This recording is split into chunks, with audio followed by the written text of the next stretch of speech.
Hello everybody, we from Group 5 will be talking about the rubber glove manufacturing process. So let's get to it.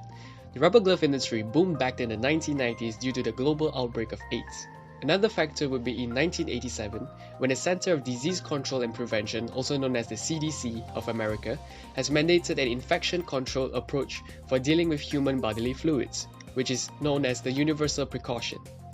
In general, there are four main types of rubber gloves, which are the medical gloves, household gloves, industrial gloves, and specialty gloves, which are mainly used in the food and beverage industry. The two main uses of the rubber gloves are to provide protection against physical and chemical injuries, and as well as to provide protection against viral or bacterial infections. Our country, Malaysia, is currently ranked as one of the top 5 performing countries in the latex-based industry as of 2018. The rubber glove production capacity of the entire country is about 750,000 tons in total, which is equivalent to 168.8 billion pieces of rubber gloves. In monetary value, it is worth up to 18.8 billion ringgit. There are two types of processes that generally used in manufacturing glove, which is batch process and continuous chain. In the batch process, a group of glove formers will dip into dipping tanks. These machines tend to be very flexible because of the parameters for each dipping function can be independently set. On the other hand, continuous chain is much more critical. The speed of the chain movement, the length of dip tanks, and individual distance between each dipping point are heavily interdependent. Even though there are different types of machines, but these two machines share the same manufacturing process. The overall glove manufacturing process starts with keeping the former clean. The formers are generally made of porcelain or plastic that can withstand high temperature. The former surface needs to maintain in a clean state to obtain an even and continuous deposition of latex. It can be cleaned with a variety of cleaning agents including hot water, alkaline solutions, acidic solutions, oxidizing agents, or others. Once the former surface has been cleaned, the next step is to coat the former with coagulant, which determines the quality of the rubber adhesions and thickness of the glove. Next, the former will be immersed into the latex solution. Drying process is needed to prevent the wash-off of the latex film during leaching. After that, the glove will enter the first drying oven and go through beating process. Next, the glove will enter a series of vulcanizing oven where the rubber will achieve the final strength. After that, leaching process is effective in removing residual processed chemical and thus remove some soluble proteins. Lastly, the glove will enter a chlorination tank where this method is widely used to manufacture a powder-free glove. This process aims to reduce the stickiness of glove and it will be easier while wearing it. In this video, we will be focusing on the control system of leaching, chlorinations, and vulcanization process.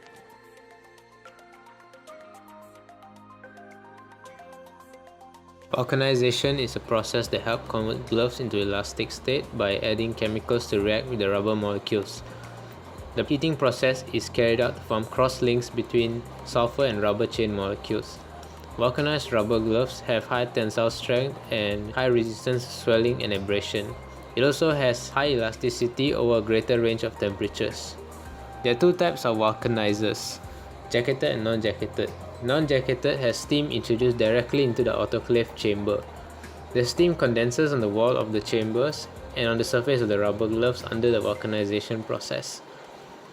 A jacketed vulcanizer has double wall and has steam circulated in the jacket to provide heating. There is no direct contact of steam with the rubber gloves due to this jacketed vessel. The objective of this control system is to accurately measure the temperature, which can automatically adjust the flow of steam and coolant during the heating and cooling processes respectively. The control variable of this process is the temperature. The manipulated variable is the steam flow rate and coolant flow rate. The disturbance could be the temperature of steam and cooling water. Here is a diagram of the heating and cooling processes and how the control system helps to regulate the flow of steam and cooling water. Both these processes uses temperature transmitter where a sensor such as a thermocouple is used to detect temperature and sends electrical signal to the temperature controller. The temperature controller then analyzes and compares the detected temperature with the set point. The controller then sends a response signal to the valve where the flow rate of steam can be adjusted accordingly. For instance, if the temperature detected is higher than the set point, the valve will turn to reduce the steam flowing into the vessel until the temperature reduces to the set point value. And also, if the temperature does not reach the set point value, the steam valve will be opened to make sure more steam flows into the vessel, which increases the temperature until it reaches a set point value. After the heating process, the rubber gloves are left to be uniformly heated through a certain duration. This is known as soaking period. After the soaking period, the cooling system is switched on, where cooling water is pumped into the jacketed vessel. And also, the temperature transmitter detects the temperature in the vessel, the jacketed vessel, and transmit it to the controller, and the controller compares the set point and the transmitted value. It then adjusts the valve to make sure the flow rate of cooling water is suitable. The advantages of this process control is that thermocouples and controllers that is used in the system are already available in the market and suitable for industrial use. This control system can effectively maintain the temperature of the vulcanization process at the desired temperature between 120 to 180 degrees by automatically adjusting the steam flow and cooling water flow rate. The valves also function as fail closed when there is power shutdown to prevent the flow of steam from running into the vessel. Leaching is one of the major processes that need to be performed in a latex glove manufacturing process. During the process, hydrophilic materials such as protein and calcium nitrate will be removed from the outer surface of the glove. This is performed in order to enhance the properties of the glove, such as the tensile strength, and to decrease the ability of the material to absorb water. Leaching process are able to reduce the amount of extractable protein to be less than 2 mg per gram rubber. This process is performed with the use of water with specific temperature and flow rate that will be used to wash the glove. However, during the leaching process, the temperature of the water need to be controlled greatly, as the properties of the rubber might be affected if the temperature exceeds the temperature limit that it can withstand, which can result in the deformation of the rubber. Whereas when the temperature of the water that is used is lower than the desired temperature, the efficiency of the extraction of the protein might not be at its highest, resulting in a possibility where the material will have a high content of proteins remain on its surface. Therefore, it is important to control the temperature to be between 75 and 85 degrees Celsius in order to maximize the removal of protein and at the same time maintaining the quality of the glove that is produced. For the process control of leaching process, the control variable will be the level of water in tank and the temperature of water, while the manipulative variable will be the flow of water entering the tank and the current that is supplied to the heating coil. To control the leaching process, the following control system process is proposed, where a valve is installed in the water inlet stream. Other than that, a level transmitter and controller is connected to measure and to control the level of water in tank. And lastly, a temperature transmitter and controller is connected to the heating coil to measure and control the temperature of water in the tank. The process control works where the level transmitter will detect the water level in the tank. Then a signal will be sent to the respective controller and produce an output signal, and be sent to the valve to adjust the water inlet flow rate. Another control system, which is the temperature transmitter, will detect the temperature of the water in the tank, and the transmitter will then send a signal to the controller, and it will be able to adjust the current entering the heating coil, thus changing the temperature of it. The control system for the leaching process is installed with a safety feature for emergency situation. The valve that is installed in the inlet of water is designed to be a valve closed valve where when the power shutdown occurs, it will automatically be closed, thus stopping water from entering the tank. As for the practicability, the proposed process control for leaching process is practical due to the availability of the types of control that is highly used in other industries.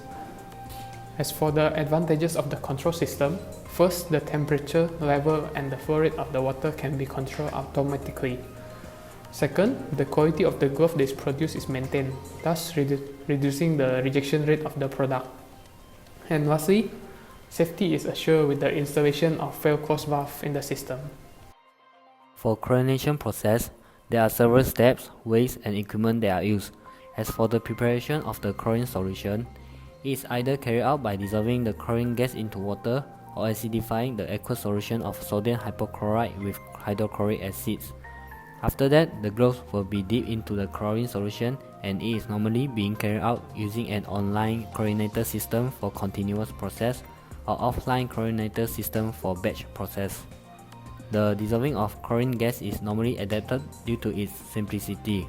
For chlorination process control, the control variables will be the concentration of chlorine and the water level in the chlorinator.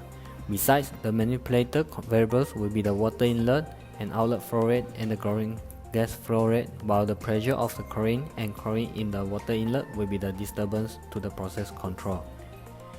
In order to control the chlorination process, the following process control is proposed, where the water inlet is connected to valve V1 and the chlorine gas inlet is connected to valve V3. Each of the valves is connected to its own controllers and finally to the transmitters. The process control works in such a way that when both the water level and chlorine concentration are low, the level and analyzer transmitter will send signal to the level and analyzer controller. As a result, valve V1 will increase its opening to increase water inlet flow rate, while the valve V3 will increase its opening to allow more chlorine gas to pass through. In the other hand, when the water level and chlorine concentration are high, the valve V1 will decrease its opening to reduce or stop the water inlet, while valve V3 will decrease its opening to decrease the chlorine gas flow.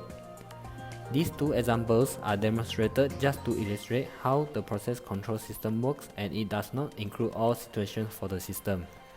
Apart from that, the process control system is also installed with safety features for emergency situations.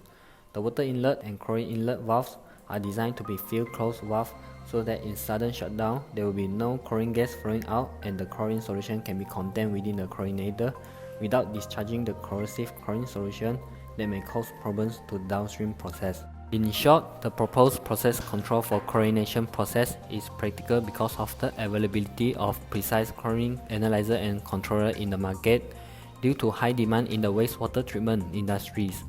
Besides, the combination of level and composition control for chlorine concentration can be done by using either feed-forward feedback control or cascade control. Last but not least, with the implementation of this control system, the chlorine concentration and water level in the chlorinator can be automatically controlled. Concentration of chlorine in chlorinator can be precisely controlled via combination of level and composition control.